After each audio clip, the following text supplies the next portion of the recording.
Morning. Let me see if I can flip through this a little bit.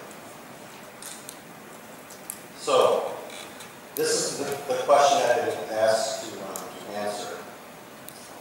And for me, this is a no-win proposition. I was thinking about it, it's analogous to being invited to a business associate's home for dinner. And I'm introduced to his wife. And he says, in front of his wife to me, "Isn't she the most beautiful woman you've ever seen?" Now, how am I going to respond to that? If I say yes, and we all have our imperfections, he knows I'm lying. If I say no, she isn't the most beautiful woman I've ever seen, then I've insulted my colleague, his wife, in his own home. And today, I've been invited here to Asia, in Asia. This is your house. This is your home. So what I would rather do is talk a little bit about vulnerabilities, kind of follow the military logic of the supply chain, who, what, when, where, and at the end we have a little bit of time for why. I think that will be 10 minutes should be sufficient for that. Let me go back to the who to begin with. And I'd like to talk a little bit about who I am and who we are, so that you understand where I'm coming from. 12 years ago, my two colleagues, Anne Corinne and Gala, started the Institute for the Analysis of Global Security, founded it. And actually, Jim Woolsey, which you mentioned, is one of our advisors, as are a number of other individuals. Among them, at the very bottom, you see Bud McFarland, who is the National Security Council Director under President Reagan. So he's another one of our IAGS advisors.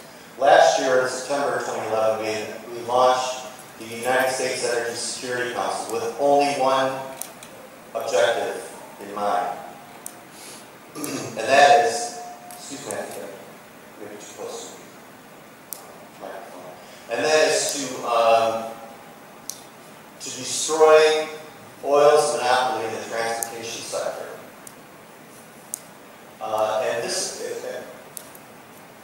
The issue of oil versus power is something that I just would like to mention here. First of all, the transportation sector is monopolized by oil. So this United States Energy Security Council and all its members, there are 24 members, a large number of members of the former presidential cabinet. We've got the former director of Shell North America, director of Lockheed Martin, former chairman of the Federal Reserve Bank, Alan Greenspan, and Minister or Secretary, pardon me, from the Interior through Transportation. So we've got all these different people that we brought together to try to break oil's monopoly over the transportation sector. We don't choose one fuel over the other. We let the market do that. We believe that competition in the marketplace can sort that out. And this has been kind of one of our bailiwicks that we've been sticking with for, well, most recently catalyzed by this group, but over the last 12 years. The other thing that we've done is and I in particular, I'm based in Brussels. I work a lot with the North Atlantic Treaty Organization as an expert, as an invited expert in a number of different fields. And we've decided with the launch of something called the NATO Energy Security Center of Excellence, which is in Vilnius, Lithuania. We're going to be putting together an event in Washington in November that you all will be most welcome to participate in. Woolsey will be there, as long as the SAT team commander. We work with NATO, Allied Command Transformation in Norfolk, NATO headquarters, and also the NATO Center for Cyber Terrorism Cooperation in Estonia.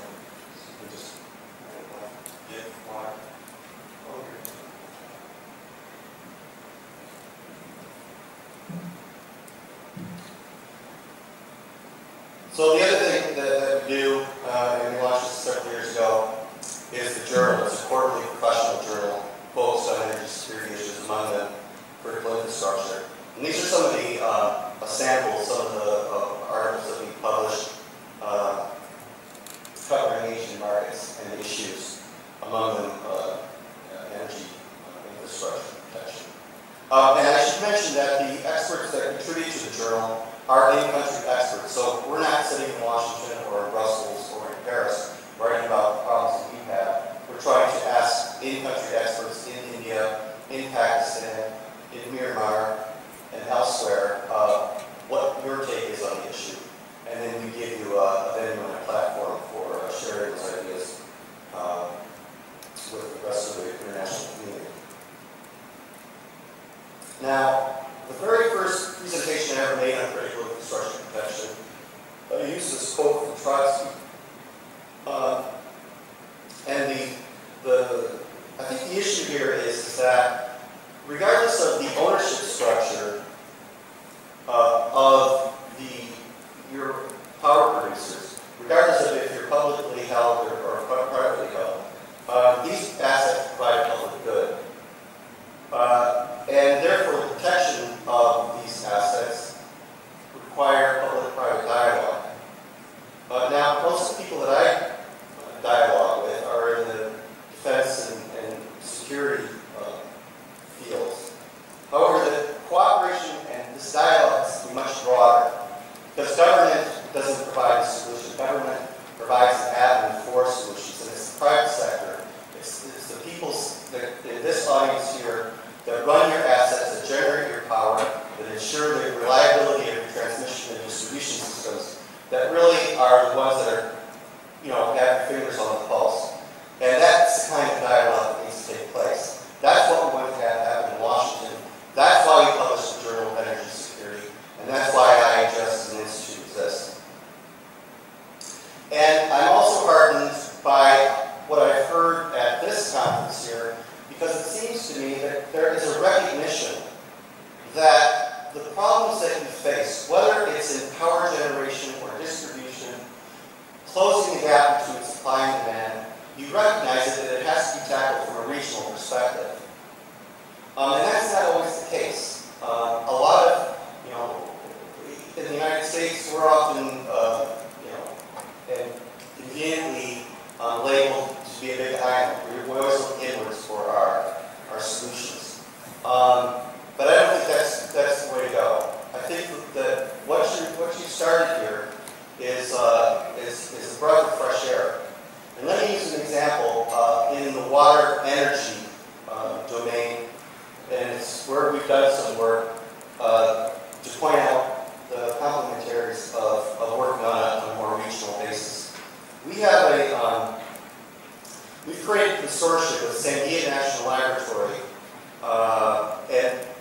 and among others, the Stockholm International Water Institute, the Stockholm Environmental Institute, and the Council on Industrial and Scientific Research in South Africa to try to generate regional cooperation on providing necessary power infrastructure and also the protection of that infrastructure for Southern Africa. So I met the gentleman yesterday you got the presentation this morning on your South Asian, I saw a presentation on your transboundary electricity aspirations. And that's effectively what we're trying to do in Southern Africa, is to reach out to SADC, which is the Southern African Development Community, and to try to then capitalize on this regional synergy in order to provide and protect, in this particular case, electrical systems and electricity distribution. And that can only be accomplished in Southern Africa on a regional basis, because South Africa, although it accounts for the vast majority of economic activity in Southern Africa, is vastly incapable of providing that power to its regional neighbors. That power actually has to come downstream, literally downstream, from the Nile Basin down to South Africa. And the only way of doing that are through infrastructure-related associations, such as South African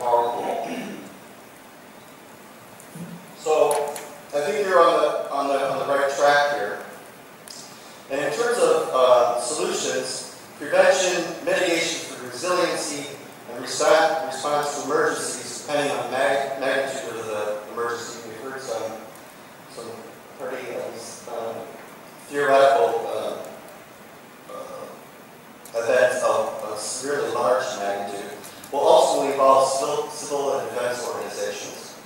So, in other words, the military and security communities. We go back. Sorry. And I wanted to get to those conclusions because I never finished the presentation. So, what are the simple objectives here? To deter threats, to mitigate vulnerabilities, and to minimize the consequences of those. Now, there are a number of different approaches to CIP, or Critical Energy Infrastructure Protection. In the U.S., we're a big island, we're a big country, we deal with it on a national basis. In Europe, critical infrastructure is defined as an infrastructure that is hosted in one nation, but if something happens to that infrastructure and cascades into a second or a third member state, and that's considered a European critical infrastructure, and therefore it comes under a European directive. What does that mean? A European directive is in effect a command, as it were, to national governments then to digest that directive into national law. So there are a number of different approaches and frameworks for critical infrastructure protection, depending on the geography and the number of states involved. The efforts to protect the infrastructure precede the kind of recent discussion on energy security, and go back to the 1990s under the Clinton administration, and then in Germany in '97, they put together a working group on infrastructure. So this has been around a while, and it seems to me that critical infrastructure protection is a subset of this kind of larger issue we've been talking about, energy security. And I think that I mentioned to a gentleman yesterday that it would be instructive, and I haven't heard it yet, just simply to point out that power, in terms of U.S. power producers, is one part of energy security, but fuels are another. And you can't mix and match the two. In the United States, less than 1% of our power is generated from a fossil fuel product, with the exception of natural gas. Talk about heavy diesel, type production. So it's helpful to make a distinguish that difference. And again, but my final observation here is I would encourage you to continue to work on regionally inspired, transmitted, and adhered to policies. Because as you know, the energy supply chain is a long one. The development path has many vulnerabilities associated with it. And therefore, a national policy is not sufficient, particularly in the case of talking about transboundary power generation distribution. I don't think we can do that here, but the U.S., there are two kind of basically threat landscapes. We haven't talked too much about the cyber landscape, but that is one that's a new, basically, territory for conflict. And then, of course, the other territory is physical asset, basically conventional warfare against critical infrastructure protection. On the cyber side, this is a simple picture of the status systems linked to the United States to the internet. And when we ask the question, who is attacking the infrastructure via cyber networks, we oftentimes don't know exactly who that is, but we can identify what those assets are, where they are, what their vulnerabilities are. And in expanding on the who thing here for just a minute, another category of threats in the who that we often don't discuss are employees themselves. Employees that are working in your control rooms, in your communication networks, are think of them as a threat category. But they do have to be duly screened before being employed, and oftentimes those screening mechanisms that you know yourselves, I'm not here to tell you your business, Hardest insufficient. The other aspect or issue that's related to human failure in employees is the way that they communicate via the internet or the intranet in their place of work.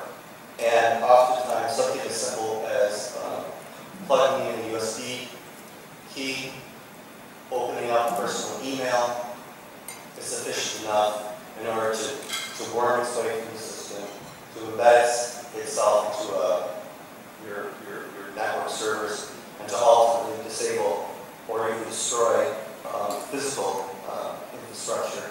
And there's a very good video, and I wanted to show it, but I couldn't download it. I'm not fast enough to download this from YouTube. But the U.S. Department of Homeland Security recently made, and I don't know if anybody in the room has seen this, a video of a turbine that has been infected with the virus that came through a piece of email, and basically that turbine turns and basically burns itself up and could effectively disable a transmission system for a number of weeks, if not months, depending on how long it takes to repair. And I've got the website guys here if anybody is interested in looking at that. The what, in terms of critical infrastructure, we have 5 minutes, 1 minute. Oh, okay. Very quickly, the what has to be identified by you in terms of criticality.